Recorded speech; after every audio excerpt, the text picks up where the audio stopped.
Mina and the One God were not the only ones executing long-laid plans during the War of Souls.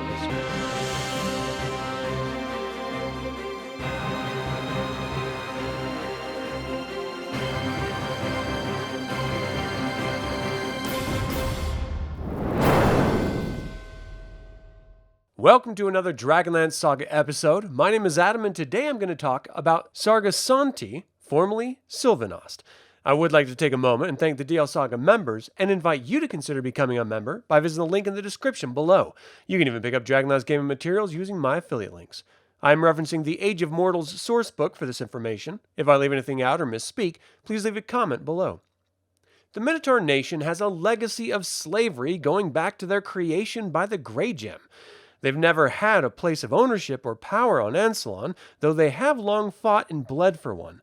It would take the destruction of Istar in the Cataclysm to separate the mainland of Ansalon from the Blood Sea Isles where the Minotaurs lived, and even then, their cultural traditions of warfare and might-makes-right style of ruling led as often to inner conflict as much as outer conflict.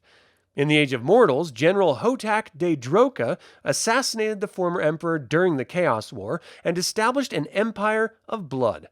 Rather than any great warrior being able to challenge the emperor for control, it was now a monarchy. He laid plans of expansion into Ansalon proper through their old enemy's territory of Silvanesti. This was not the first attempt at an invasion by the Minotaur Empire, and while the last was some 2,000 years before the Cataclysm, the lessons learned were not forgotten to time. Only a little over a year after claiming power, Hotak De-Droka ordered the invasion as Mina was leaving Silvanesti after having felled the shield that was raised by Krynn Bloodbane and Krynn himself.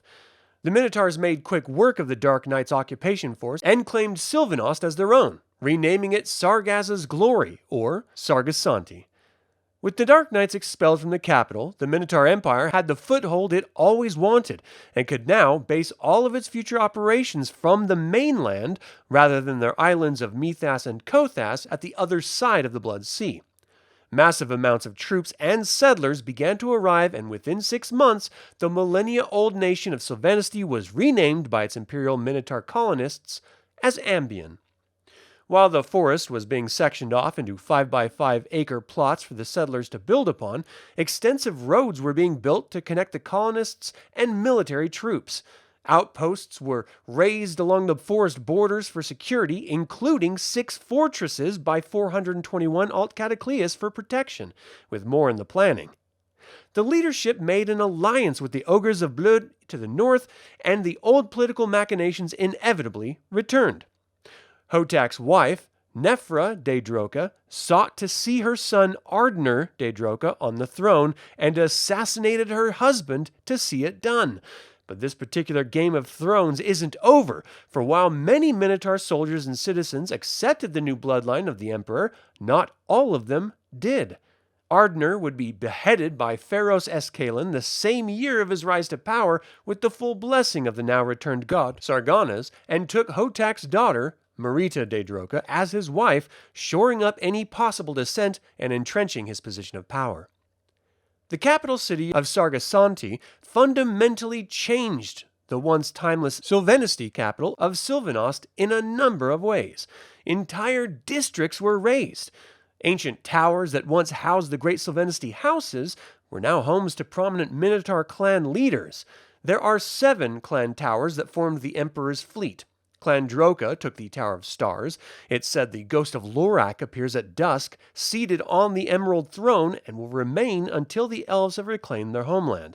The superstitious Minotaurs sealed the chamber and hold audiences in the governor's palace across the garden. Defensive barricades have been raised around each for added security. In the center of the towers is the beautiful garden of Istarin. It is seen as a symbol of strength and renamed to the Garden of Triumph. The other clans include the loyal clan Graygem, the wealthy merchant clan Athak, the stone clan Lagrangli, who are raising the fortifications on the borders, clan Zakon, who is in charge of the non-Minotaur mercenaries, clan Teskos, who is a rare clan experienced in arcane magic. They were declared renegades when the Order of High Sorceries were around. And finally, clan Intragath, who are political masters in their own right. The beautiful Palace of Quinari is now the governor's palace. It is the largest residence in the city, standing over 300 feet high. It is divided into 3 distinct wings. Much of the elven furniture was used for firewood or sold on a now thriving black market. As both elven nations are all but extinct, their wares are sought after in their rarity. Astarin's temple is now a temple of Sargas. All traces of the elven god have been removed. The temple consists of 3 towers, 2 smaller ones flanking a single large tower. The 2 smaller towers house shrines to the lesser gods, according to the Empire, with shrines to the other deities of darkness and balance. There's even a small shrine to Kiri Jolith. The central tower is dedicated to Sargas himself. The Field of Dishonor was once the home of the House Marilyn. This area is now used to execute traitors.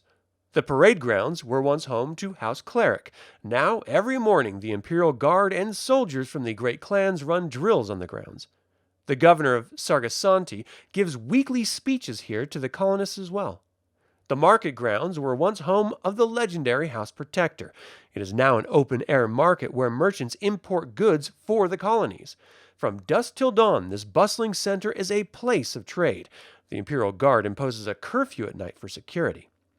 The Fields of Honor were once a location for House Mystic. This is the location of the future Grand Colosseum, currently under construction. The barracks of the Wild Runners are now inhabited by mercenaries and ogres. It is one of the only areas where non-minotaurs are allowed in the colony. And finally, the quarries. These areas were walled off, and captured slaves now carve out stone blocks for use in construction all across the former elven city. With the Minotaur Empire's emperor now in position, and Ambien, their new imperial colony, secured, it was time to plan their expansion into the west. This was undone in 2 ways. First was Wizards of the Coast, who canceled all of the Dragonlance novels, and second was Margaret Weiss and Tracy Hickman, who had to take them to court to have their Destinies trilogies published and won in settlement. The authors that began Dragonlance novels ended the Age of Mortals by erasing it from the timeline in their same Destinies trilogy. So we will have to decide on our own home gaming tables where the Minotaur Empire goes from here, leaving an age ripe for your own storytelling. But that is all the time I have to talk about Sargasanti, formerly Silvanost. What do you think about Minotaurs claiming Silvanesti? Will they ever expand their territory on Ansalon? And finally, would you play a war game focused on the Minotaur invasion? Leave a comment below. I would like to take a moment and remind you to subscribe to this YouTube channel, ring the bell to get notified about upcoming videos, and click the like button. This all goes to help other Dragonlance fans learn about this channel and its content.